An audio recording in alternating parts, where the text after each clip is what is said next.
สบายดีสบายดีท่านผู้ชมสบายดีFCของบ่าวนำกันเบิดสู่คู่สู่คนพี่น้องเลยเนาะบ่ว่าสิอยู่ภายในหรือว่าอยู่ต่างประเทศกันคลิปนี้ก็เป็นคลิปที่50ต่ออนามัยหมู่บ้านพระต้องเหลืองให้นาอยู่เนาะเฮาก็จะอนามัยอันนั้นเป็นศาลาของยาแม่จันตลีคำวงศาเนาะที่เป็นผู้อุปถัมภ์คำสู้พี่น้องเอ้ยก็จะได้อนามัยออมเมิดมันเกลี้ยงต่อไปคันไอเฟืองหากว่ามีโอกาสได้มาอยู่เนาะก็จะมารักษาอยู่ลุ่มนี่แหละพี่น้องเอ้ยดีแหละคำนั้นเป็นแบบนี้นะคันได้มาแล้วก็สิว่าเมานำก็สิว่าถ้าบ่มาอยู่ลุ่มนี่เขาจะบ่ให้อยู่เขาสิอุ้มแต่อยู่เทิงนี่บ่ให้อยู่เด้เพราะว่าเฮามาคันว่าจะพัฒนาพระต้องเรื่องคันว่ามักเซาลีทุกอย่างเขามันอยู่ห้องอยู่เฮือนลุ่มพี่ก็จะว่าจังซี่แหละพี่น้องเอ้ยส่วนทางนั้นก็ขึ้นลงอันใดก็อันหนึงอันเดียวกันเนาะมันสนุกมันก็กุนอยู่ลุ่มหมดแหละพี่น้องเอ้ย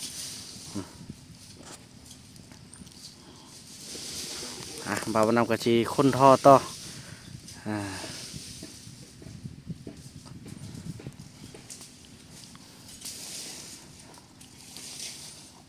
สนุกเนาะผ้าวะน้องเห็นยัง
เริ่มอนามัยเริ่มงามแล้วนี่พี่น้องบาดนี่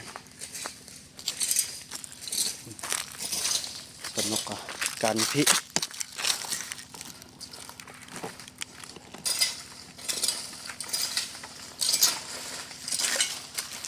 โอ้เป็นหอนลาดพี่น้องโอ้เห็นทงมือนี่ขึ้นฮอดพระจันทร์เด้ทงมือพระจันทร์นี่นี่เป็นเกล็ดเฮือนเก่าแล้วเด็เนี่ยไปดีละพระจันทร์เอ้ยมีภาษาอยู่ละ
มือ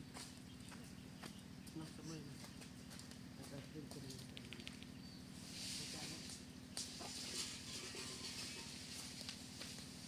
ไม่เป็นไรบอกว่าก่อน ข้าย่างอันนั้นเอาไปอันนี้ทำหัวนะก็น้ำจะเป็นสะบุยก็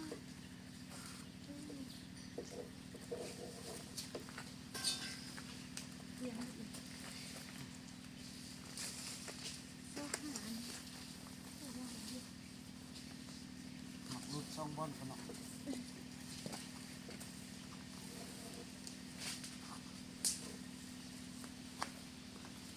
ทำไมสาลี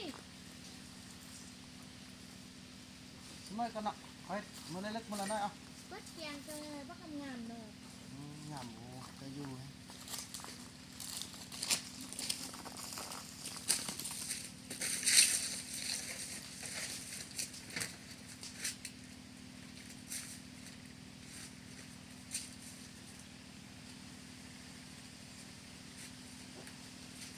แต่เลยเขาฝนลงแล้วเขาเอาอันดอกดาวเฮืองมาบ้าน นั่นแหละดอกไม้นะมาใส่ครับเนาะเบานำกับคนอันนี้มาไว้พี่สำเร็จแล้วพี่น้องเอ้ยเนาะทอยางเฮาเอาไปเฮ็ดหัวเฮ็ดซ้อนต่อไปเนาะบ่ได้ซื้อละพ่อแม่ย่าแม่เจียบอนเพิ่นเป็นผู้ซื้อไว้ให้ละนี่อันนี้โอ้ยพี่น้องคือเห็นตอนพระจันทร์อยู่เนาะกว่าจะได้ฮ้อได้เฮือนใหญ่ก็จะได้ถึงวันนี้ขอบคุญขอบคุณทางย่าพ่อย่าแม่ FC ทุกท่านเนาะโดยเฉพาะพี่น้องเอ้ยก็คือย่าแม่เจียบอนมาจากตระกูลยายเสบุญคำเนาะทุกคนที่มาจากตระกูลยายเสบุญคำเนี่ยแล้วก็ย่าแม่จันดาลีคำวงศาแล้วก็แม่กิมอุปจันทร์แล้วก็แม่เจนเนาะแม่อรุณศรีเนี่ยแล้วก็มีหลายๆเนาะพี่น้องเอ้ยทุกท่านพี่น้องเอ้ยที่ได้อุปถัมภ์คำสู้จนถึงปัจจุบันนี้พี่น้องเอ้ยเนาะตอนนี้กำลังอนามัยทุกอย่างอนามัยให้มันสะอาดพี่น้องถึงจะบ่มีคนอยู่ก็จะให้มันสะอาดเนาะเดี๋ยวนี้เงินนางติ๊กมีคนอยู่ต่อไปเงินนางลีมีคนอยู่เงินแม่ทอมมีคนอยู่ไอคูนเราก็อยู่พี่น้องเอ้ยแสดงว่าโบอยู่แต่ลังเดียวเท่านั้นอันนั้นแท้ไอคูนเนี่ยบ่นึงเราก็มาเนาะเราไปสืบถามเบิ่งเรื่องราวของไอเฟืองซื่อๆแล้วก็ไปช่วยไอเฟืองอยู่ทางพุ่นเนาะนั่นเราก็มาเด้เราขึ้นฮอได้เฮือนเราเกลี้ยงยังหมดแล้วพี่น้องเอ้ยนี่อันนี้พอเราก็เริ่มอนามัยมื้อละเล็กมื้อละน้อยจังซี่แหละแล้วก็ให้มันสะอาดจบงามกันหมดพี่น้องเอ้ยเนาะคลิปนี้บ่าวนำขออนุญาตจบคลิปกันสำนี้ก่อนเด้อพี่น้องเนาะแล้วก็ว่ากันใหม่ในคลิปต่อไปเนาะอันนี้ก็สิได้เอาลงเนาะเอาลงเอาออกเพราะว่าจะได้เอาต้นไม้ต้นใหญ่ต้นนี้ออกพี่น้องเอ้ยเนาะนี่จะได้เอาลงเอาลงแล้วก็สิได้อันนั้นก่อนสิได้ไปขึ้นเอารถวินมาดึงลงพี่น้องยำทับเฮือนเนาะยำมันทับเฮือนบินดึงลงพานทางนี้แหละพี่น้องทึกใส่กระสิมันจำเป็นแหละพออยากให้มันลงโอ้ยเอาลงตะกี้กันแล้วพี่น้องเอ้ยก็ยาแล้วเนาะคอยเป็นคอยไปคอยเฮียนหูไปคลิปนี้บ่าวบุญนำขออนุญาตจบคลิปกันสำนี้ก่อนแล้วก็ว่ากันใหม่ในคลิปต่อไปคลิปนี้บ่าวบุญนำขอกล่าวคำว่าสบายดี